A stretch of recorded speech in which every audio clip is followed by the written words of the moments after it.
right, so we're back in 2025 with Ken and Mike. My uncle's escaped Alcatraz. A new year, a new dimension. We're ready. We have a lot of things going on in the background related to this case. We've been kind of vetting out some new information that has just come across our table here. Hopefully, we'll be able to share that to you if it all vets out. But, you know, we wanted to talk a little bit about today with Mike and Ken about all the different types of theories of what could have happened or what people are saying or what, you know, if they made it or didn't make it and stuff like that. So we wanted to kind of focus on that to start off the new year fresh, and to also, you know, if anybody hasn't heard any of these theories, we talked about some of them, but a lot of them we don't want to really kind of talk about because a lot of them they really don't hold water. You know, no pun intended. No pun intended. Exactly. The San Francisco Bay water, that is. But so, guys, where would you like to start? Because you guys get, you know, Ken gets hammered with this stuff a lot online, and I know you share stuff with us. But you know, since you've been doing this since 2012 or how long you've been really kind of digging in on your family's story, what are some of the more the other types of theories that you've heard about what happened to them? Well, I will say, you know, as I consider myself a simple, logical individual, you know, coming from an IT background, logically thinking things through has been my skill set. And I've always only looked at either three possibilities with this escape. Either they all three drowned in the bay, they made it to land and they went north, or they made it to land and they went south. The first theory, to me, I don't think even holds, as Mike would say, water, because there's no evidence whatsoever in any way that you can even show anyone that they drowned. So I would say, well, let's throw that one out the window to begin with. But keep in mind that is the government's theory. That might be their theory, and that might be what they want to hang their hat on. But yeah, there's no proof, no evidence whatsoever. Now, you know, if they just found one body out of the three, I probably could say, okay, you know, the other two probably drowned. But there is no evidence not even like a shoe. Right. That's my thing too. Like no clothing, nothing personal besides that wallet and stuff that you think like they probably threw that in the water. Right. There is nothing, period. Now, one of the things I just want to throw in there is when they were under the presumption that they did drown, the FBI were consulting experts that if a body sank to the bottom of the San Francisco Bay, how long would it take for a body to resurface? Because as a body decays, not to get too graphic here, but you know, gases form in the body, and that's what causes it to rise to the surface. And they said it would take about a month for that to happen. And so they had boats on the water a month after the escape looking for floaters, basically, a floating body. And of course, none were ever found. So they did subscribe to the idea to the point of doing research about trying to find a body. Now, there's also a story in the FBI that talks about a ship that's, you know, sort of, I don't know if it's coming towards the West Coast or leaving the West Coast. I think it was a Swedish ship, if I recall correctly. It's in the report. Yeah, it was heading out to sea. Yeah, and they said that there was a body in the water that was dressed similar to an inmate from I remember you saying that. Yeah. Mm-hmm. Right, but they didn't pluck it out of the water. They said they saw it, and that was kind of the end of it. And then that's one body. Yeah, right. And they reported it obviously to the FBI because they got that report. But you know, by the time they got it, it was way too late. They couldn't do anything about it. You're not going to find a body in the middle of the Pacific Ocean. It's not going to happen. And there was a report of a body several weeks after the escape that it could have been somebody from Alcatraz, but they said it was dressed similarly, but you know, they wore, you know, the inmates wore denim, blue denim. which is not an unusual thing for people to wear at the time, or even today. We wear denim now. Exactly. So, and how could they tell from the from a ship? ship? I mean, I've been on big tanker ships. It's hard to see, like, what's. Well, and two, you go back to the logical thinking here again. If all three men are wearing life preservers that they created, and we've proven, or the FBI proved, that those life preservers could hold air for several hours. So if they had those on them, how did they sink to the bottom of the ocean? Exactly. Or the bay? And we also know that, because if they were struggling, they would have deployed those right away. I mean, why would you take them off if you're about to drown? I mean, that makes no sense. Or if they did drown, or if they did somehow they drowned with them on and were swept out into the ocean, because that's the theory, that they drowned and either sank to the bottom and never resurfaced again, or they got swept out into the Pacific, never to be seen again. Then why is there a life vest found floating in the water? Correct. Which they plucked out of the water. Correct. Why is it not attached to a person? Correct. Right. Well, and so now also the body that these sailors saw floating in the water, we know, because you can go look at each of the men's cells. None of them took their clothes with them. So if they're dressed in prison garb or clothes that look very similar to prison, none of the men took their clothes with them. So how do you explain that? Well, also, like you said, I mean, when I went to San Quentin, like, you can't, if you're wearing blue jeans, you can't go in because that's what they wear. And it's the same at Alcatraz. I believe it was the same, blue denim. Right. And Yes, so it was. I mean, how many people wear blue denim? And unfortunately, I lived in the Bay Area. A lot of people jump off of the Golden Gate Bridge. It's sad, but it happens. Oh, yeah. And, that's right there. I mean, it could have been anybody. Yeah. And then when we lived right on the Hudson in New Jersey, and like right across from the Empire State Building. And we came back from lunch one time, and they had a crime scene tape all over the place. And it was in the middle of the day. And I asked the cop, I go, "What's going on?" He goes, "Well, we found a body, and it rolled up."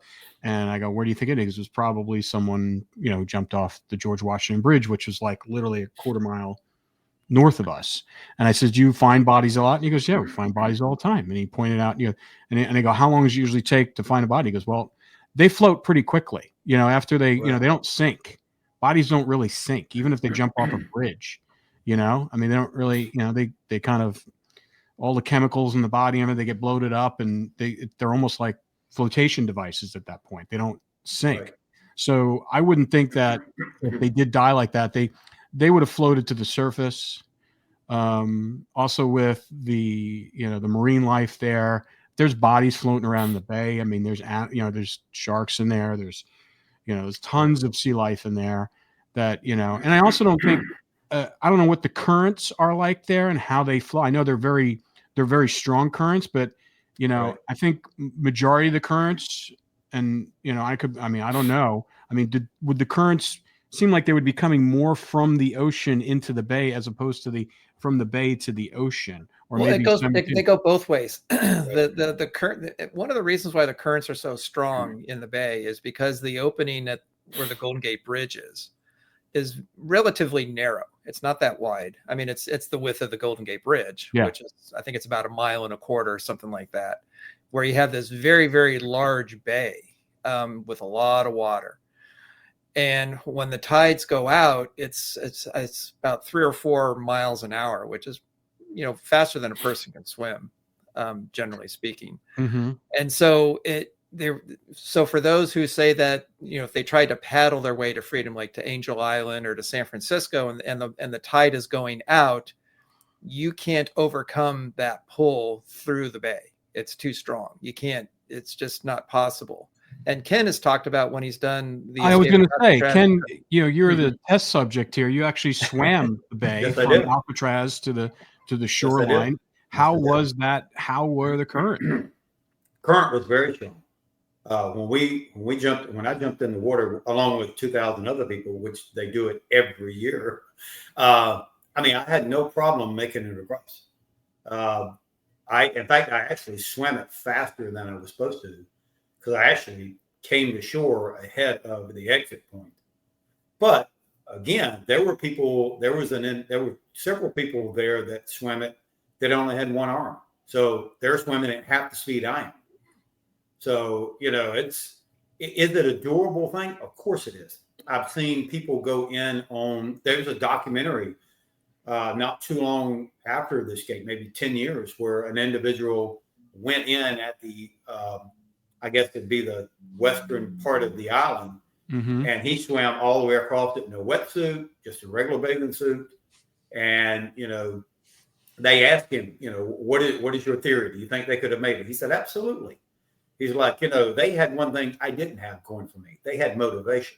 Exactly. So when you factor that into the escape piece of this, and I mean, it's their life if they didn't make it. Yeah. So there's a different factor when it comes in. I've always said, as I was swimming it, at any point in time, I could have stopped, raised my hand, a lifeguard would have come over and grabbed me on a jet ski and pulled me back in. They didn't have that. Yeah. So, but they didn't need it either. So they didn't need it either. No, they did not need that. Yeah. And they also, the fact that they were both very strong swimmers. Right. I mean, Tampa Bay is just as dangerous as the San Francisco Bay. Tampa Bay is exactly like the San Francisco Bay. There's one opening. It goes up under the Skyway Bridge, which is basically like the Golden Gate Bridge. And that water comes in and out one way.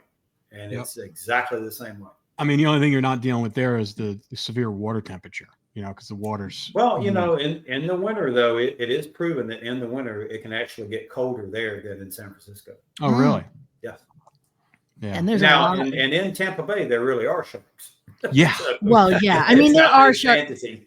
No, in the Bay, in San Francisco Bay, I've seen great white sharks. I've seen them take a seal right in front of me. I mean, there's big sharks there too. But Tampa Bay is just as scary. We've seen some. Tampa Bay is very scary, and they used to swim in it all the time.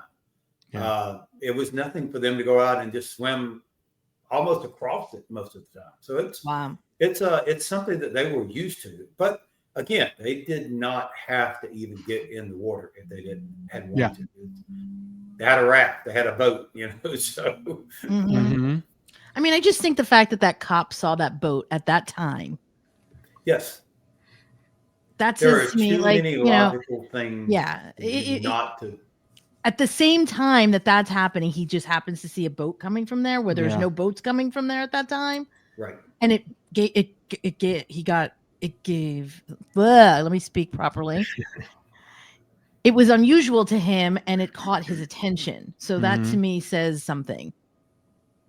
Well, so you're talking about alternate theories.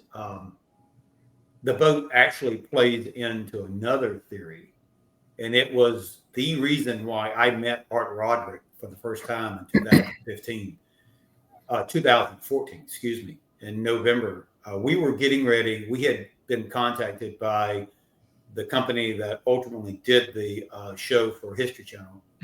And they, though, were going to be doing a show, and it was going to be based on the deathbed confession. People, I mean, you've probably seen clips of this, I had personally never kind of heard about the deathbed confession. Art had a copy of the actual letter or document that was transcribed by this nurse.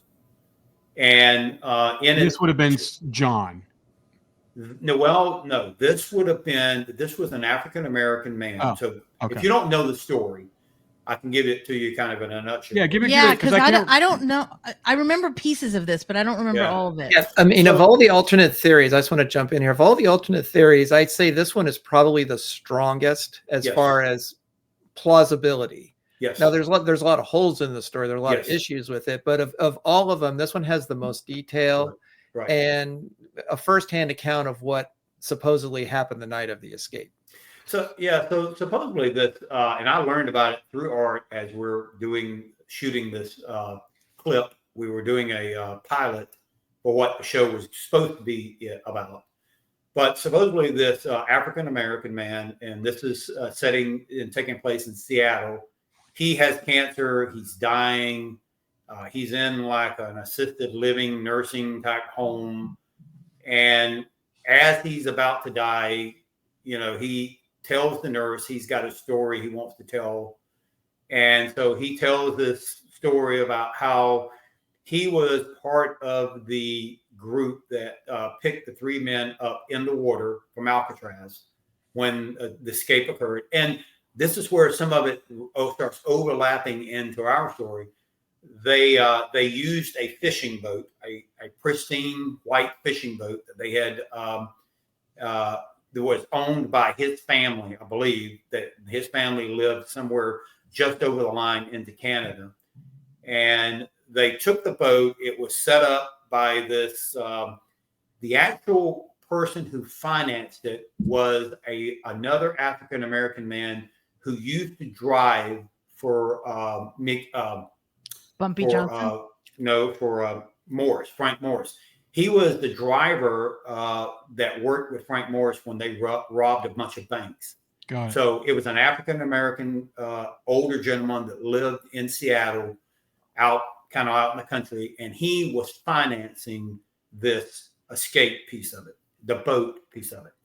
So anyway, as this individual is telling the story to this nurse and her son was there.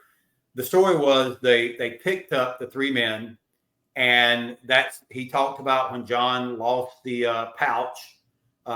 Something hit him. He thought it was a shark, and he scared him, and he dropped the pouch. One of the things that was very compelling in the story was when they got to the boat, he said, "Where are the other 2 guys?"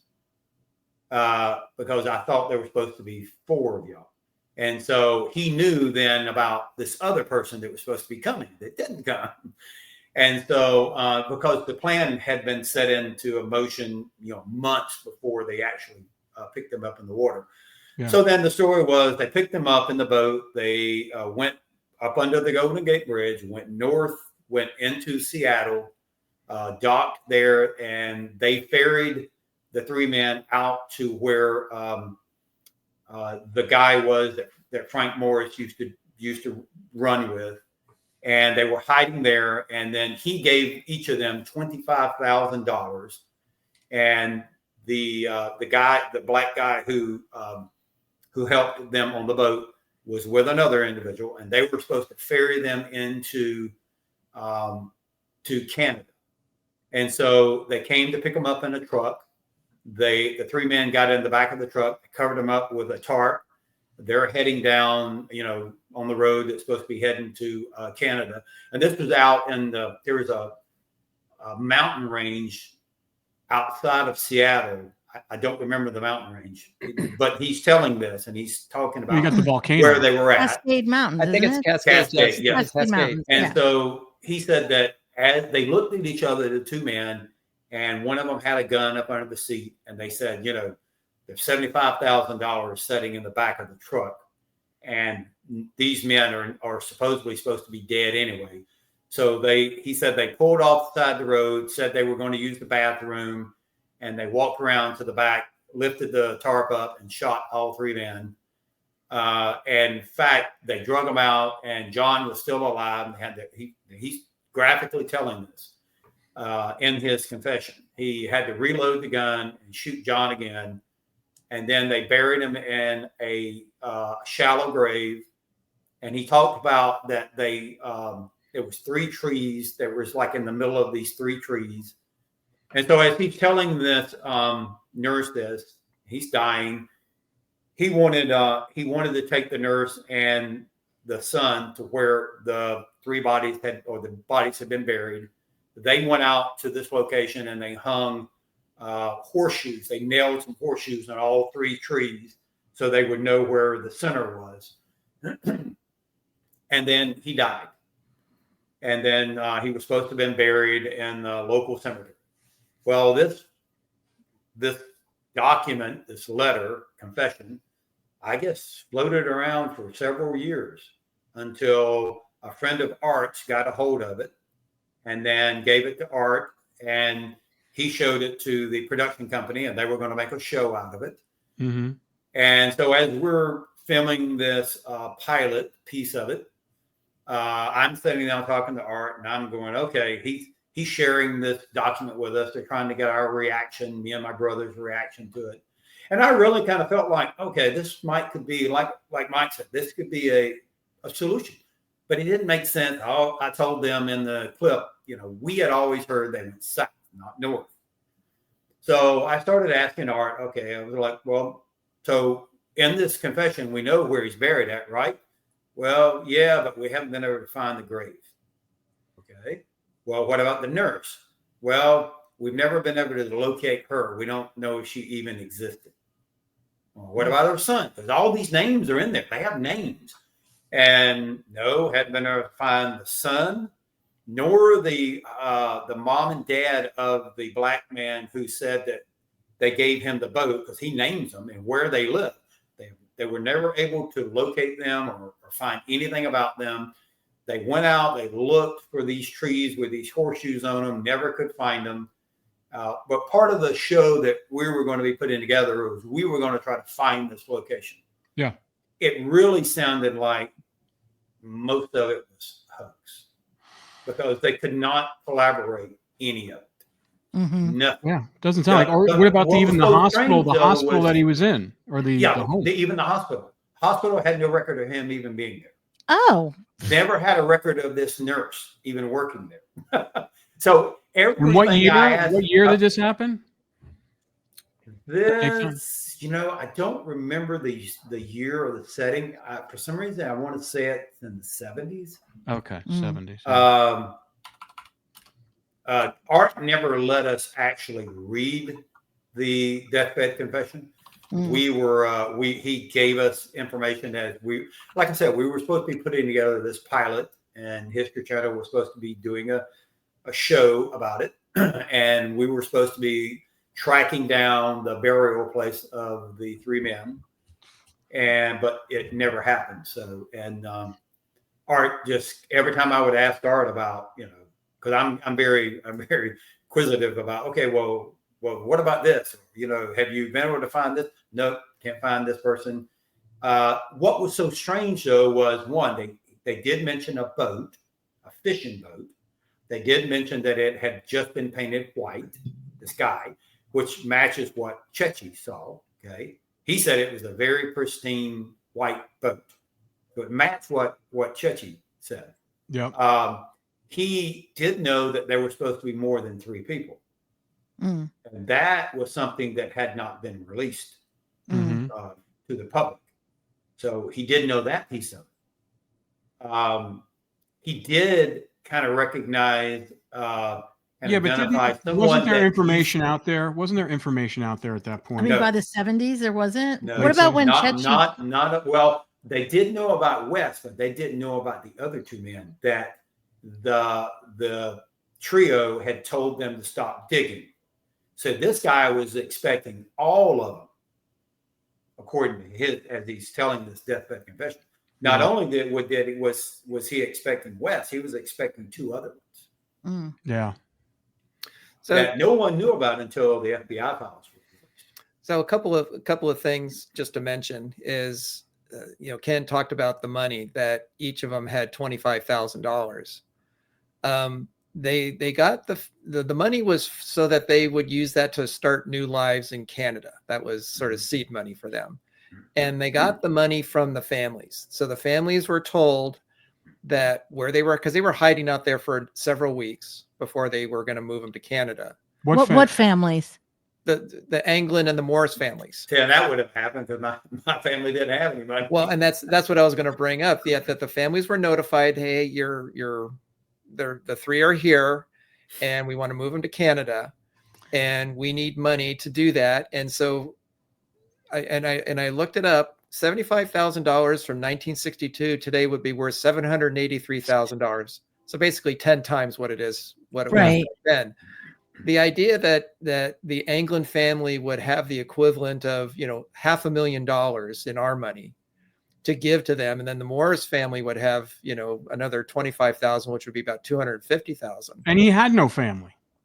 barely any family. And that even if you can contact anybody, how would they have that kind of money to give them? It's just not possible that they can get that. That would have bankrupted. They'd have to sell everything to pay that money, for the Anglins. It's just not possible. I think if there was anybody who was going to give them seed money to get started, it would be Mickey Cohen. Right. And that's my next question. Like, why would he send them to Canada? They're not going to grow weed in Canada. They're going to grow weed in Mexico, because that's what the only reason that he was helping them, because he wanted them to do something for him. He wasn't just going to help them. And with the relationship with the United States and Canada, I would have thought they would have probably stood a better chance of capturing them in Absolutely. Canada versus Mexico. Oh yeah, Mexico, you pretty much can just disappear. No, especially Canada, back then. You can only go so far north in Canada.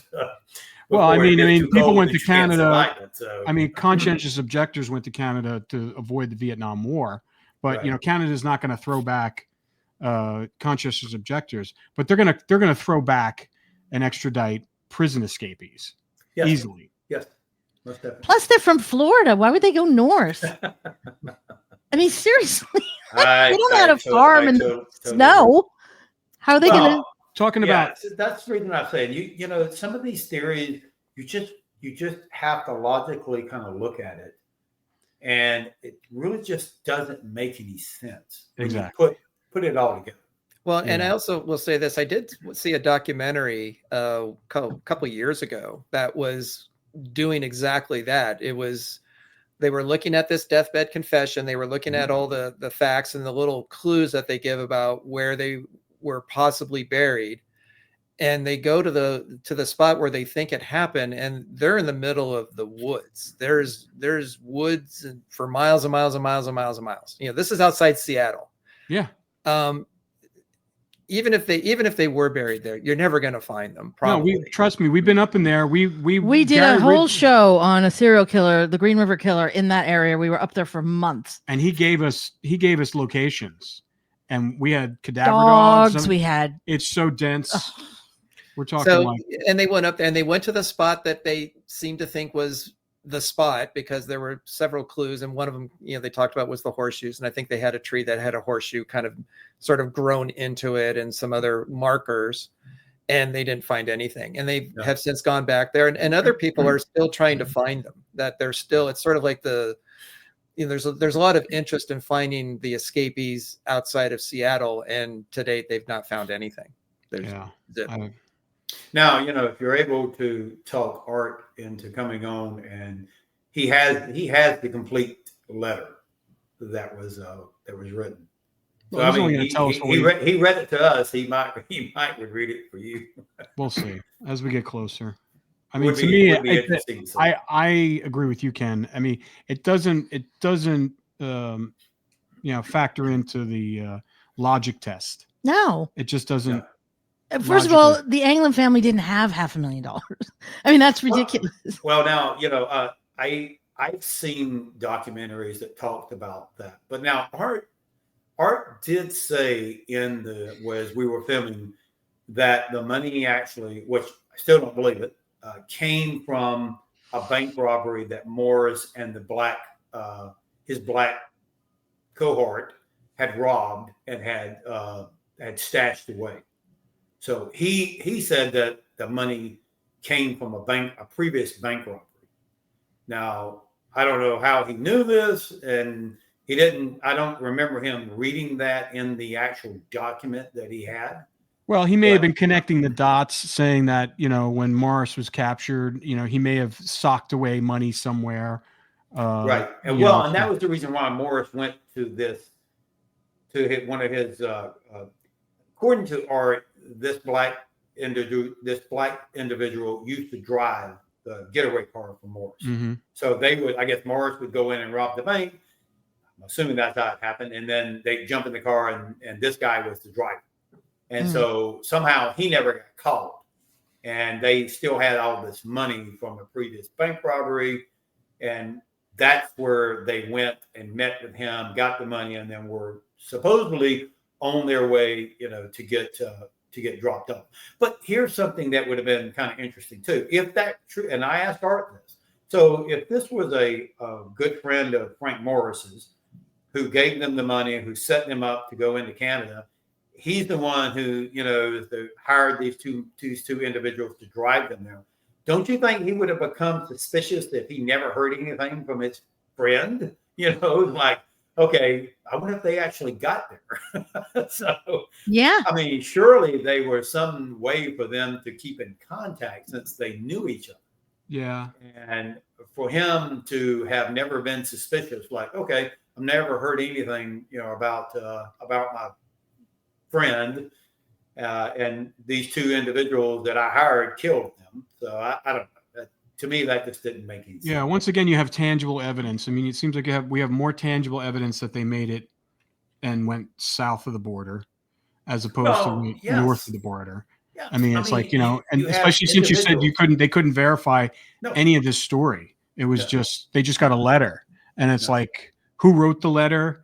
I don't even know where their letter came from. Like, I know that the nurse wrote it down as he's giving it, and her son is involved in it when they go to the actual location.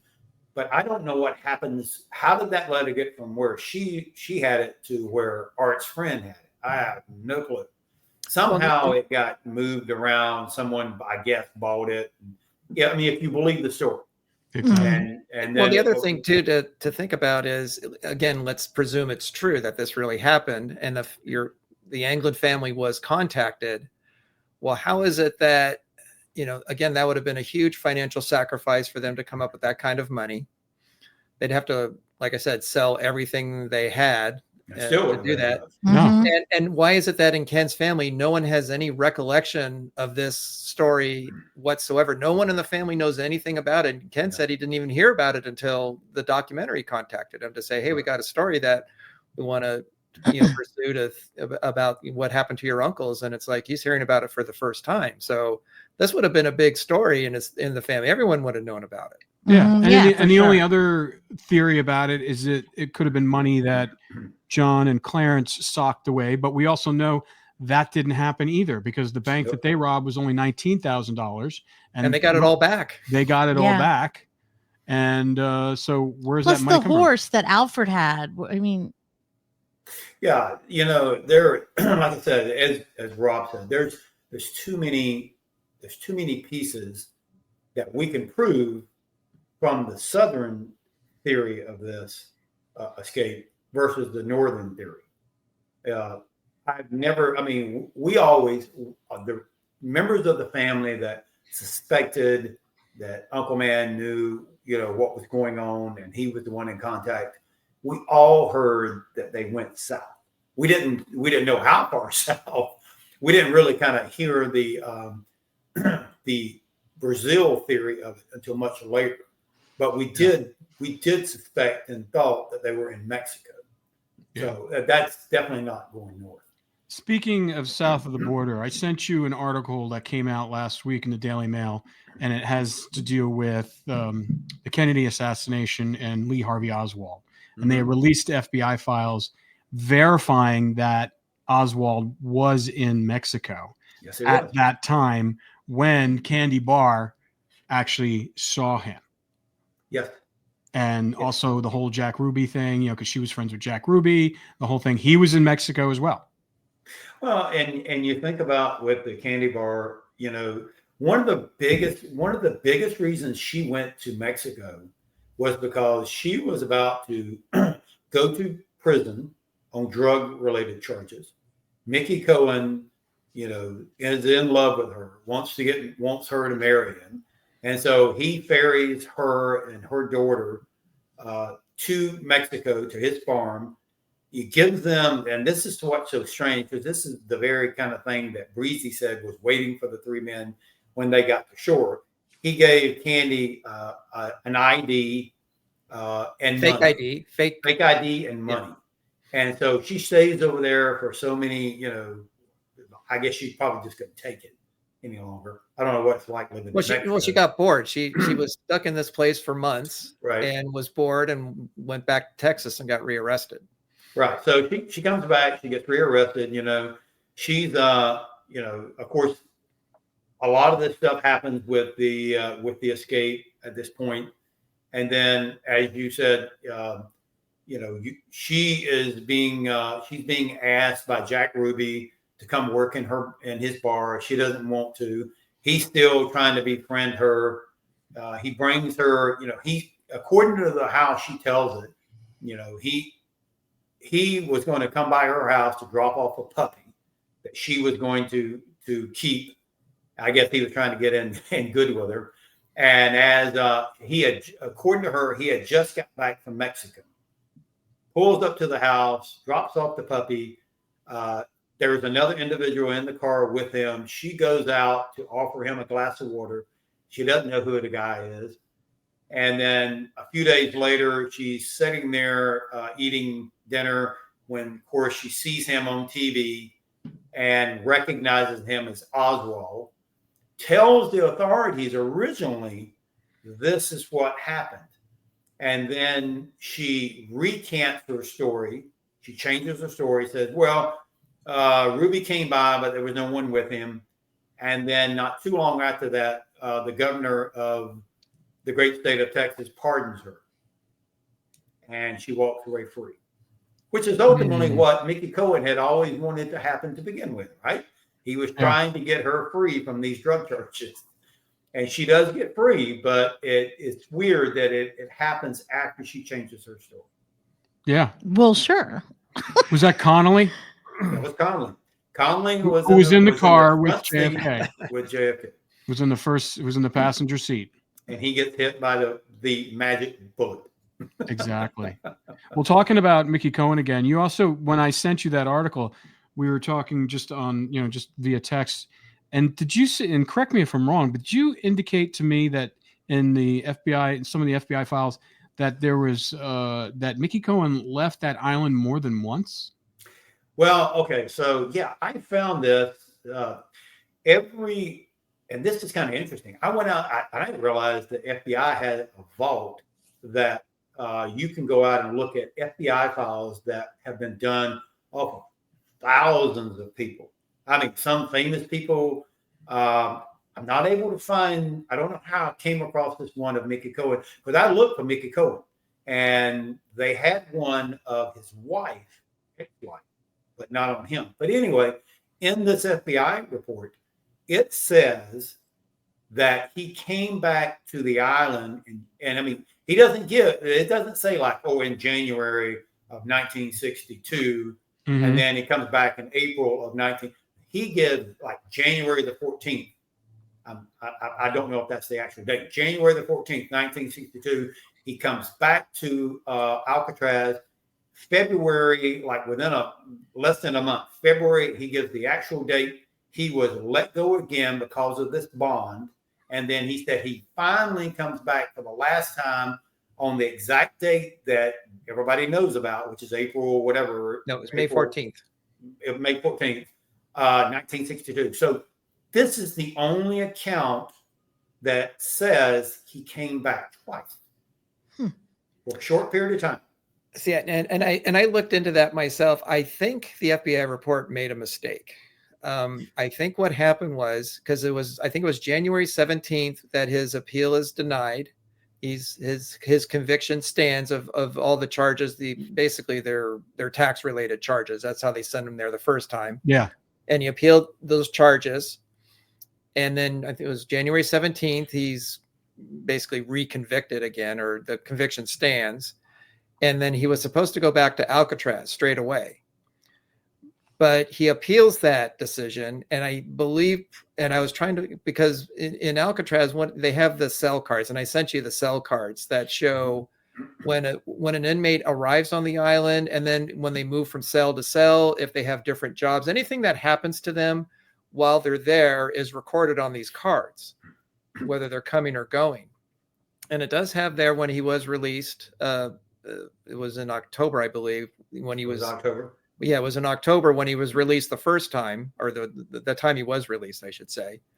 And then it shows that when he came back on May 14th, there's nothing there in between it. So if he had returned to Alcatraz, from their point of view, it would have been permanently. He's back now to serve his time.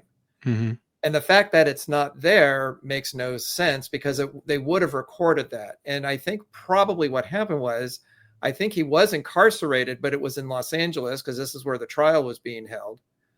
And I think he was probably incarcerated in somewhere in LA, and the FBI just made a mistake thinking he was sent back to Alcatraz, because then he was when his appeal was denied a second time in February, that's when they were going to send him back to Alcatraz. It took a little bit of time to get him there, but that's what I think happened. I think the FBI file made a mistake, because I can't find anything that shows that he was resent to Alcatraz and then released and then sent again.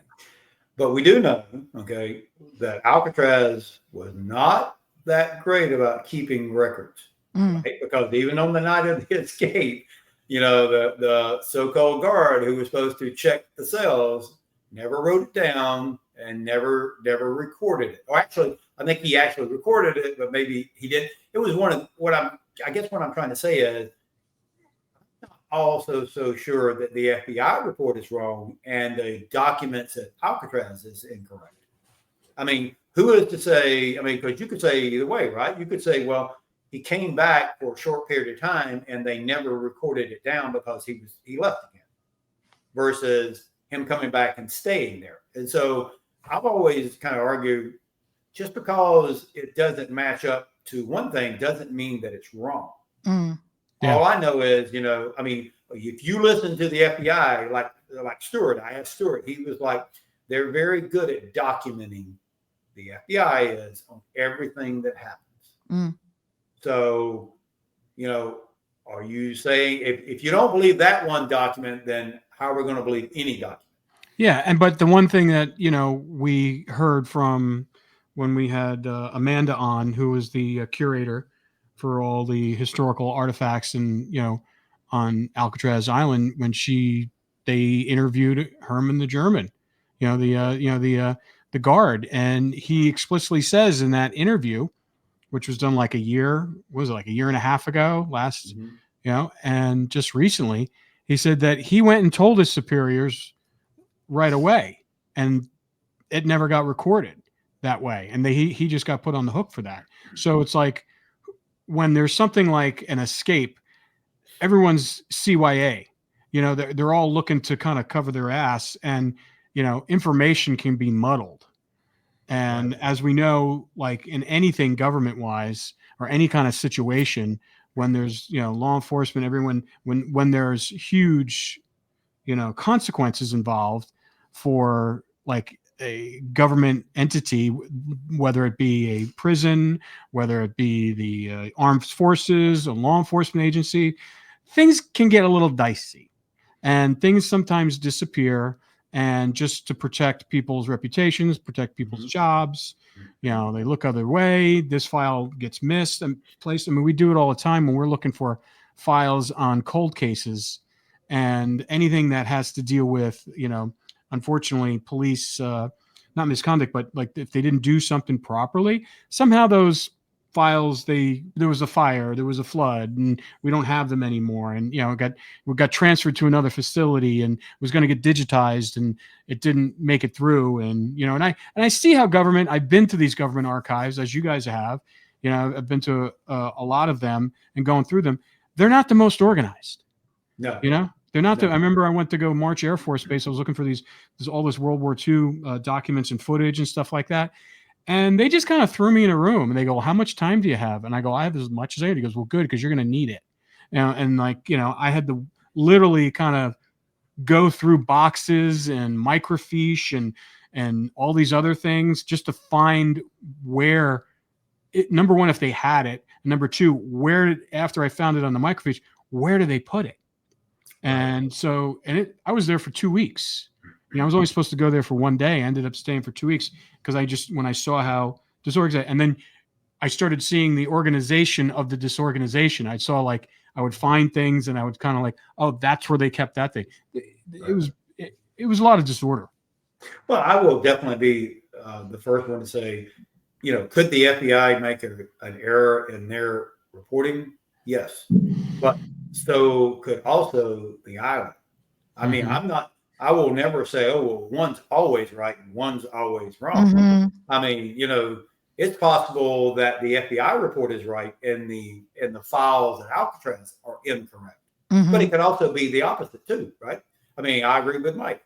It could have been that this guy wrote down something wrong and the files at Alcatraz are correct. But I'm never going to be the one who says, oh, well, Alcatraz is always correct. Because we know that's not true. Yeah. Right. And everybody's perspective is kind of biased for what they saw or what they heard or what someone told them. And, you have that problem. Like, like you said, like they say, we did a wrongful conviction documentary and we talked to a lot of people, experts in the field. And they said, eyewitness testimony is 50-50. Right. It's 50-50 because you're not really sure what people are. People, just because you get ID'd someone doesn't mean that they're guilty. There's a lot of factors that come in there. And because people's perceptions are altered during these events, they don't remember the recall. I mean, just think of people in general, like yourself. I mean, we're all fallible. I mean, we can't, if you get this different responses from 10 different people of the same event who are at the same time, who all say the same thing. Right. So there's that factoring in too. Just we're flawed. We're humans. Are the way we look at things. So you have that, thrown that into the combo of someone writing something down wrong, someone not writing it down properly, to being stored somewhere and improperly, so where someone couldn't find it, and then you have that whole it's the telephone game. Yeah, I mean.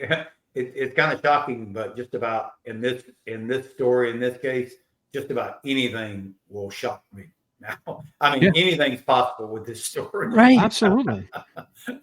Well, and sort of following those lines of the alternative theories kind of aspect, one of the things that I was looking at before we did the show was in the FBI report, there are a number of sightings, or alleged sightings, I'll say, of John and Clarence by people who claim to know them. That it wasn't like, oh, I saw their picture on the TV and then there he was. It was, there was somebody it was in October of '63, and this is near Richmond, Virginia. And there was a guy who claimed that he knew John from Lewisburg prison. They were former inmates together in the late 50s.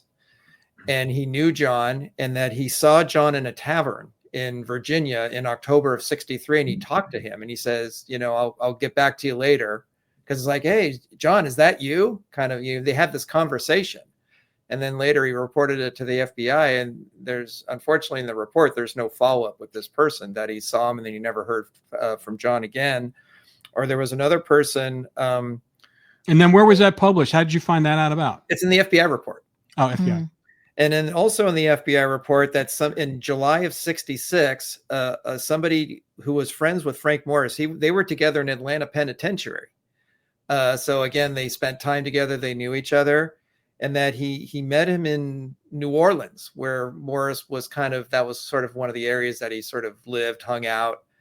And that he was talking about the escape with him. And he claimed, according to this person's testimony or account to the FBI, that the brothers had drowned during the escape. Morris somehow survived, and then 4 years later is in New Orleans and meets up with this guy, and they talk and meet, and again, but there's no follow-up. And in every case, did they drown in the bay? Yeah, they drowned, and that Morris survived the escape and then made his way to New Orleans over several years. And there's multiple accounts of people seeing John and Clarence and Morris in different places. And in every situation, which is really odd, they bring this information to the FBI, and then they take their information, and then there's no follow-up. There's no, further interviews, get more information. There's no record of them, talking to other people in the area. It's interesting that they're bringing actionable, information to the authorities, and there's not a lot afterwards other than taking their account and then putting it in the report. Well, you have to look at you got to consider the source. Two of these people were felons, right, who spent time with them, so they could have a motivation if they had something that they wanted to get either their record expunged, or maybe they were up on another charge or something like that, and they wanted to give information to reduce their sentence or something like that. You got two convicted felons, right? So giving that information, it's a little sketchy. Why would they, and they go directly to the FBI? I mean, convicted felons don't normally go directly to the FBI No. offering information on other felons. I mean, that's, unless there's something to be gotten from that. Right. Yeah. I mean, But that there doesn't make any are sense. multiple accounts of people. I think Ken, you mentioned this one woman who said that John stole her pie. I think something like that. That was what was so strange when I first read the report, the volume 17. John stole my pie. It was just so amazing how much stuff they recorded down when it came to the public. Anybody who said they saw them, there was a man and his son at a gas station in Oregon that said that this car pulled up, two individuals in it. Maybe it might have been two or three. They thought it was them, and the FBI, of course, interviews them. It was almost kind of like no one could come up with anything that was dumb that the FBI would not interview and test out. Except when it came to someone like Officer Chechi, who was supposed to be a San Francisco police officer, right? He's got one of the best leads and stories, and you won't find it in the FBI report. Wow. They either removed it or they didn't interview him at all. And then again, you go back to, they interviewed every single prisoner at Alcatraz. I don't know how many times, maybe once. They went and interviewed prisoners at Lewisburg, at Leavenworth, at Atlanta, and some of the Florida state prisons and the prison in Louisiana. So they interviewed anybody that might have had contact with these men, including Alfred. And even though they never interviewed Alfred. No, didn't Art say he was interviewed? I asked him to show it to me because it's not in the files anymore. But he did say that he was interviewed. Yes. Art says a lot of things. Now, when we did talk to Al a couple of weeks ago, Al said that Alfred was interviewed multiple times by the FBI. That they kept coming, they kept harassing him, they kept threatening him, with federal time, which we talked about a couple of weeks ago. So, and that would make perfect sense that the FBI would interview Alfred. You would think they would, right? So, absolutely. I think they did. It's just not nowhere in the reports. It's not listed. The only thing ever listed about Alfred in the reports is his death. And also when they were caught at the bank robbery. Now, we do know that it is Alfred because one of the things that they did when they released these volumes, anyone who was already dead, like Alfred, Alfred's name is the only one when they list all the siblings, it's the only one not redacted. It's because he was already dead. And that's the reason why you can read so much about Alfred in these reports. But then, like I said last week, I go back. What does Alfred's death have anything to do with the escape from Alcatraz? Why is his death in this FBI report that's supposed to be about the escape from Alcatraz? Crazy. Yeah, because there's another part of the report where when they would visit the family, they would go show up and talk to them, and one of them was talking about John and Clarence's sister, one of the sisters, and her name is redacted. It's just blocked out. But they said it was the sister and that she had no information. She didn't know anything. She had no idea where they were. Kind of a thing. So even that was you don't know exactly who it is. Mm. But Alfred was already deceased. Right, deceased. And when they list out the siblings in the FBI report that they're going to go interview, Alfred's the only one that's not redacted. Yeah. Well, my only just speculating here is that the FBI wanted to distance themselves from Alfred's death. But why?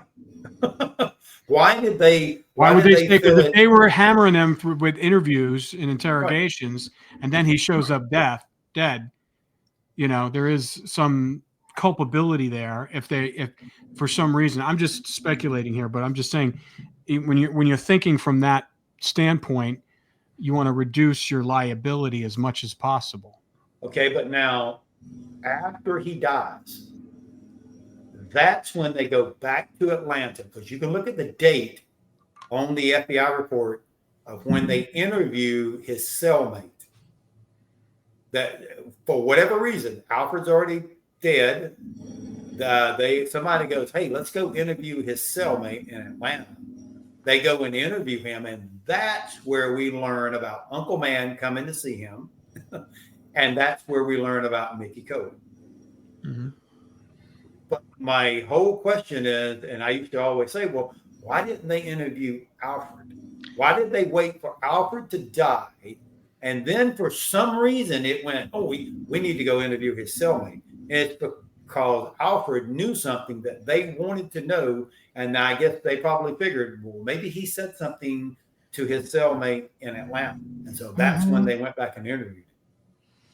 Whereas in Al's case, it was just the opposite. You know, right after Alfred, he was an eyewitness to his death. So at least that's what he's claimed. And there was somebody with him when he died. So presumably it's the same person, although the name's redacted, of course. So we don't know who it is. And then as soon as the death happens, he's shipped off to another prison right away. And even Al said because they just wanted to make this go away and keep him quiet. So they just got rid of him even before the FBI could interview him. And they file with the interview with his cellmate. It starts off very strange. I've tried to through FOIA get these documents released unredacted. So I wanted to see who it was, you know, but they won't. They came back and said nope because of methods that they used in order to get information would be jeopardized. I mean, surely the guy's dead, but anyway, whoever it is starts off the interview with, I want to make sure that no one knows who I am because, and this is his word in there, he feared he would be killed if anyone found out what he was about to say. There you go. Why? I mean, what was so important about what he was fixing to tell? Right? That he feared his own life. I mean, surely he knew, he put two and two together with Alfred and the death and killed him. He knew something was up. So, I don't know. It's such a web. It really is. It's such a web. Well, very interesting to talk about the other theories because we always say there's so many theories out there that we know are not true, and it all leads back to the evidence that we have that you guys found. Yeah. You know, and it's logical. Your guys' evidence is logical. It makes sense. When we went over it with that other retired U.S. Marshal, you were on the phone with him, Ked. You could, if you could have seen his face, his jaw was just on the floor most of the time, you know, of all the stuff. And, you know, and he knows a lot about the case, but there was so much that you filled in the gaps for him. And he's like, wow. And so we're still trying to get him to come down to see you and go over all the information. Got to follow up with him next week after the holidays. But yeah, it's deep. It's so deep, and we're continuing to dig even deeper. And like I said, we're vetting out some new information. Hopefully that we'll be able to share with you soon. That just came across our desk, and other things going, and also down in South America as well. All right, gentlemen. Listen, a good way to kick off the new year, 2025. Yep. We're going to find out what really happened. That's right. Happy New Year. Happy New Year. All right. All right. All right, guys. Bye-bye. Bye. Bye.